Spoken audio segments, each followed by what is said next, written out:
around November 1st every year. The monarch shows up to the villages and the towns in central Mexico. So they have thought for thousands of years that the spirits of the dead come in on the wings of the butterflies.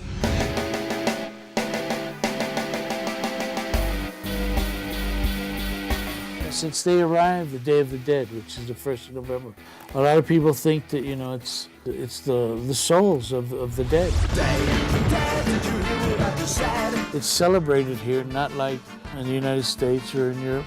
It's the day that they can come down and be with you, and you can give them these things that they liked so much when they were on Earth. So there's a lot of folklore around it.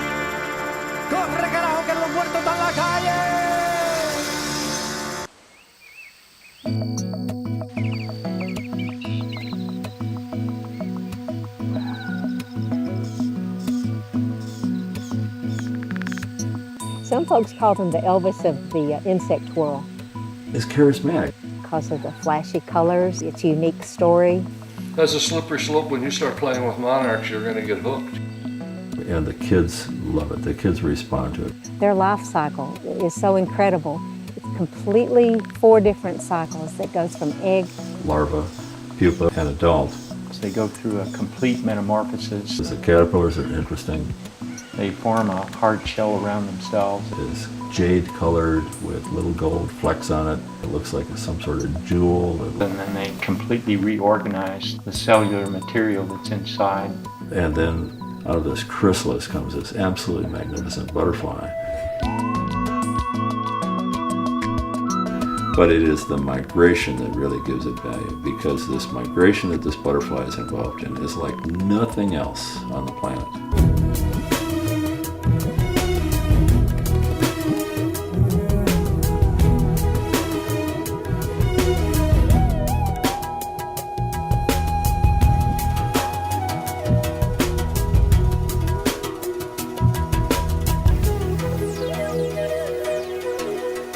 To go from the provinces of Canada all the way down through the United States and go to these overwintering sites, this relatively small area in Mexico, to overwinter there and then to come back with each of these butterflies putting thousands of miles on their wings. It blows people's minds.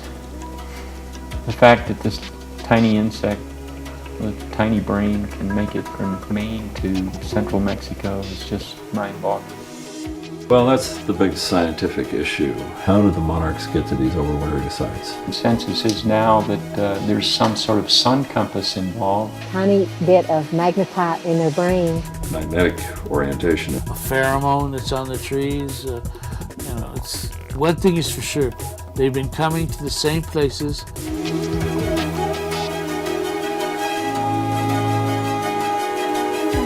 Ever since the last ice age, and it looks like they're going to continue.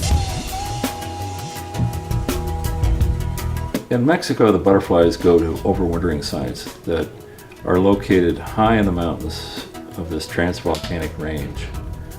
On those mountaintops, the climate is relatively constant from year to year.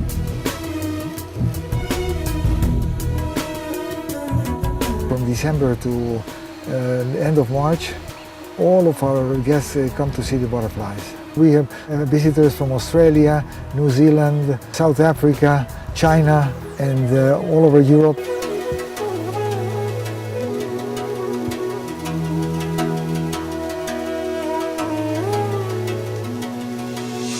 But everybody is really very much impressed, and it's an unforgettable experience.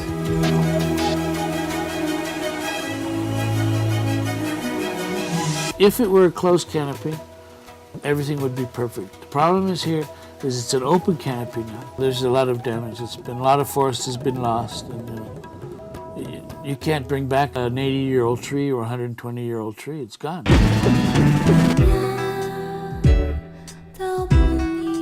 It's a group of people called the Talamantes.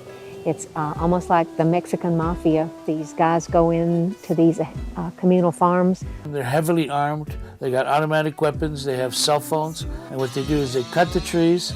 In the dark of night. And then the next day they load them up and they're driving into Mexico City and the wood just disappears. The farmers are pretty defenseless. Solita. Acá arriba donde una vez nos llevaron, calor se van, llegan al sur, nada más de Estados Unidos, se aparean, pero estas mariposas se mueren.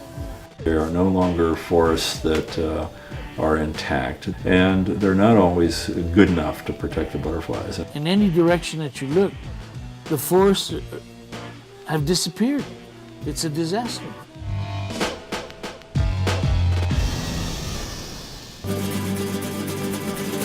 Cuando se marea dolores, cuando se quema de amores, cuando se inmala su vela, cuando se inmala dolores. This butterfly epitomizes the struggle for life, the struggle to survive, the struggle to replicate, and it does it in an extraordinary way. No, there's just no way you're not going to say, well, you know, I'm going to get 4 more plants, and you know, I'm going to get a couple more aquariums, and I'm going to give away chrysalises, and you just get sucked into Monarch. There's just a myriad of lessons that can be learned using the monarch as a teaching tool. I think if it weren't for the monarchs, there wouldn't be any forests. And if there wasn't any forest, there wouldn't be any villages and there wouldn't be any people. There's monarchs and fireflies, there's many people coming. Now it's the monarchs that are protecting these forests where these people live. It's become a symbol of, to some degree, a symbol of nature. I mean, this is a panda of the insect world, and monarch butterflies are valuable in many respects because it is representative of many larger issues. So, no monarchs, no forest, no water, no village, no people.